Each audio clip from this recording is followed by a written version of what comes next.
Here's what I want to talk about in this session today. And let me just say this real quick. We respectfully acknowledge that you know how to read, so I'm not going to be reading every bullet point in the workbook. We're not going to touch every single point. This is going to be a great resource when you get back to the office. So keep that workbook out.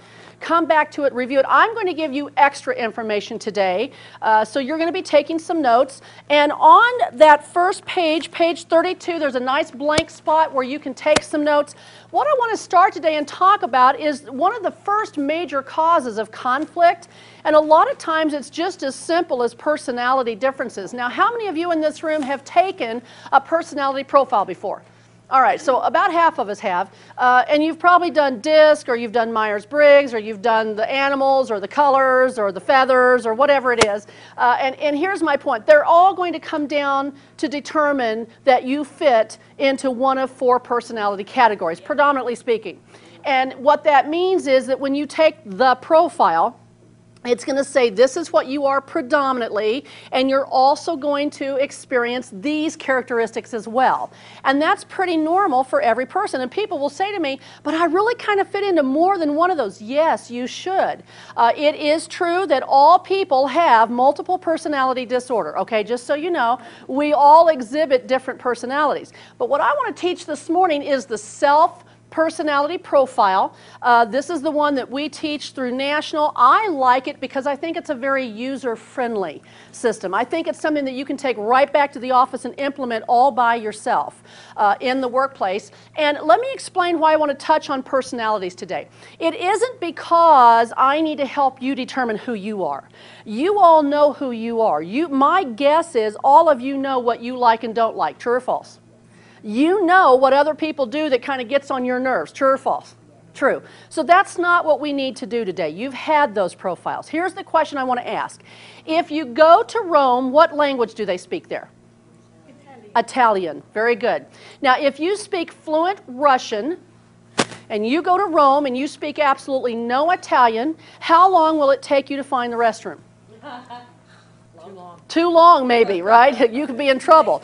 And you know, this is the point that I ask people. It's like, okay, so if you know you're going to Rome, wouldn't it be in your best interest to learn just enough of the language to ask the important questions? Do you agree with that observation? Yes. Okay? So we want to be able to ask the important questions. Where's the restaurant? Where's the restroom? Where's the hotel? Where's the bar? Now, aren't those the important questions, right? And as long as you can ask those questions, you could probably get where you need to be and get the things that you need while in Rome. This is what we want to talk about personalities today. In order for you to communicate with other personalities, it's like two different countries speaking two different languages. You have to be able to talk their language in order to have a communication. And if you are both from different countries and neither one of you understand or speak the other language, is there a potential for conflict? Absolutely. So that's what we're going to focus on today. I want to teach you two things today. A, how do I walk through the office and quickly recognize what somebody's personality is by the way they dress, by the way they decorate their office, and B, how do I communicate with them, or how do I understand what their hot buttons are, what motivates them? Now, here's what I want you to do first. If you'll just kind of draw this on your page 32, your blank page, just draw this exactly like this. Draw the T, and in four corners, you're going to put socials, efficients, loyals, and factuals. All right, so draw that real quick.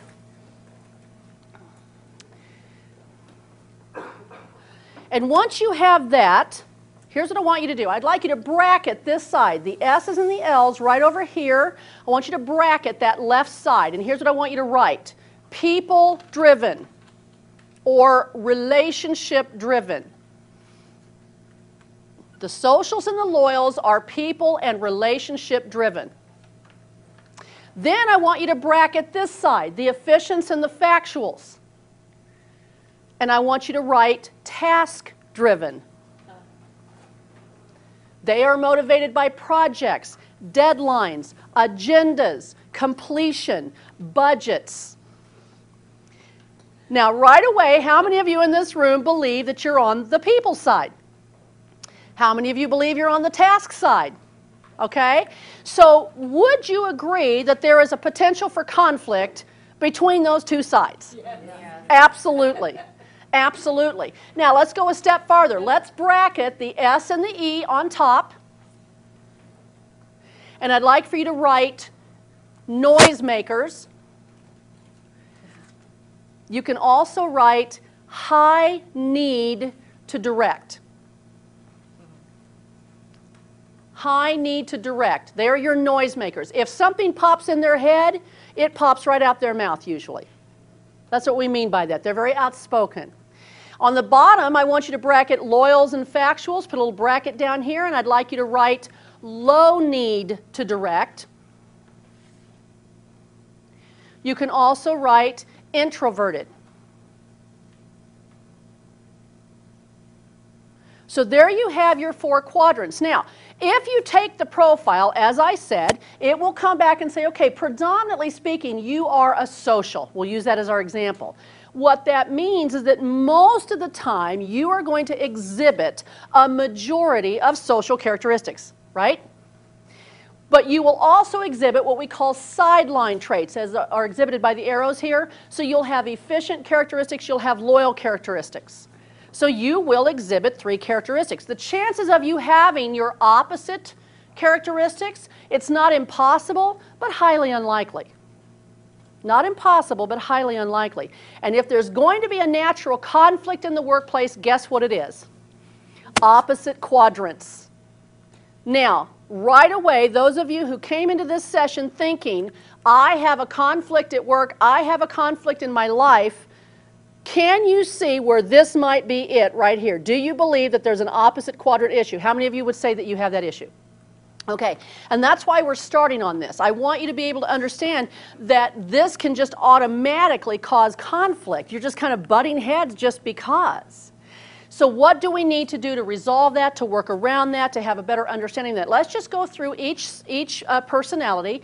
And what I'd like to do first is tell you, how do I recognize these people in the workplace? So when I'm walking through the workplace, I can determine, hey, Leona is a social, or Leona's a task person, okay? How do you do that? Let's start with the S's. The S's are what we call the peacocks. Why do you suppose we call them peacocks? Say it again. Colorful, and they flutter around. They put those tail feathers up and they strut. How many of you have strutters in the workplace? All right, they like to show their stuff. Did you see my feathers? Did you see this blue one right here? It's new. Okay? They will strut through the workplace. They'll strut through their life. So we call them peacocks. Socials are the natural creative people. They're creators. There's idea people. They're all about, oh, wouldn't it be fun if? They like to have a good time. Okay, and that's an asset for them. That's their natural thing. That's what they do very, very well. So if they are working in their natural habitat, they will be actors, singers, dancers, speakers, trainers, interior decorators, marketing, advertising. Would that make sense to all of you? Now, that doesn't mean that all socials are working in their natural habitat, right? But if they could, that's where they would be. They would be in a creative venue somewhere. That's where they're comfortable. Now, socials have what I call BSO syndrome. Write that down. I'll tell you what it means. BSO syndrome. BSO stands for Bright Shiny Object Syndrome. What does that mean? Someone tell me. What does that mean? They're a bunch of crows. They're easily distracted, and they're crows. They like to gather things, but they're easily distracted. Socials have the attention span of a gnat, just so you know. All right? And let me just clarify something here. We're going to go through all 4 personalities. We're going to be talking about their assets and their limitations, okay? And I want you to understand, I'm not picking on anyone. I'm just telling you, it's not good, it's not bad, it just is. Okay? So this is not a passing judgment thing. It's just, hey, if you're dealing with a social, it's important to remember they have a short attention span. So if you stand in the hall and you drone on and on and on and on and on and on and on, you lost them after the first 2 or 3 sentences, they're not hearing what you're saying. Would that make sense to all of you? And so would that be an important piece of information to have? Of course it would be. So they have BSO syndrome. Now, socials tend to be pilers, not filers. So if you walk in someone's office and they have piles and stacks of things sitting around, that is a social characteristic. Now, that does not mean that every social is a piler. It means that if somebody is a piler, that is a social characteristic, right? Okay, so you could, if you were doing a little tally, you could put a little check mark in the social column because you know, okay, that's a social characteristic. That will help me determine who they are. And just as a side note, let me make sure you all understand this. Do not, whatever you do, move their piles. Do I have any pilers in here? Okay, is that a fate worse than death? Tell me why. Why is that a fate worse than death, Miss Lady, right here? What happens if they... Get back to it. You know exactly what's in those piles. Yeah, and you know, those of us in the room who are efficients, we file in filing cabinets and it's all color-coded and we have labels, you know, and if, absolutely right, and if someone came in and dumped out our filing cabinet, that would be a fate worse than death. Okay, if you move a socials pile, that's like dumping out their filing cabinet because they know where everything is in the pile. Is that crazy or what? Yeah, it's like not a priority for you to file everything away. I understand. I'm with you on that. Now, here's one more thing about the socials, and then we're going to move on. Socials tend to be a little flamboyant. I like to say that there's something about a social that's bigger than life. Let me explain. Big hair, big purse, big jewelry, big prints, big purses, big patterns, bold colors. There's something about them that's usually just a little bigger. Do you know what I mean by that? They walk through the office, you know they're there.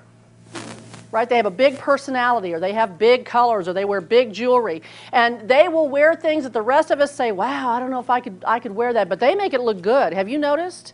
And they are so confident no matter what they're, I think they could wear a gunny sack and they would make it look like $1 million. You know what I'm saying? It's just their confidence level. And so that's another characteristic of a social. Now, socials in their office will have pictures of themselves with people who they perceive to be famous. They'll have them all over their office. So that's another clue if you walk in. They have lots of pictures of them with other people. Okay? One limitation I have to tell you. The socials are often called the fake know-it-alls. The fake know-it-alls. Here's why. Of the 4 personalities, the socials are the ones most likely, if you ask them a question they don't know the answer to make something up. They'll just tell you whatever comes off the top of their head. And guess what? You'll believe it because they are that good. How many of you work with someone like this? And you kind of walk away going, okay, that can't be right. Okay? So you got to watch those socials. Okay? Let's move on to the efficients here real quick.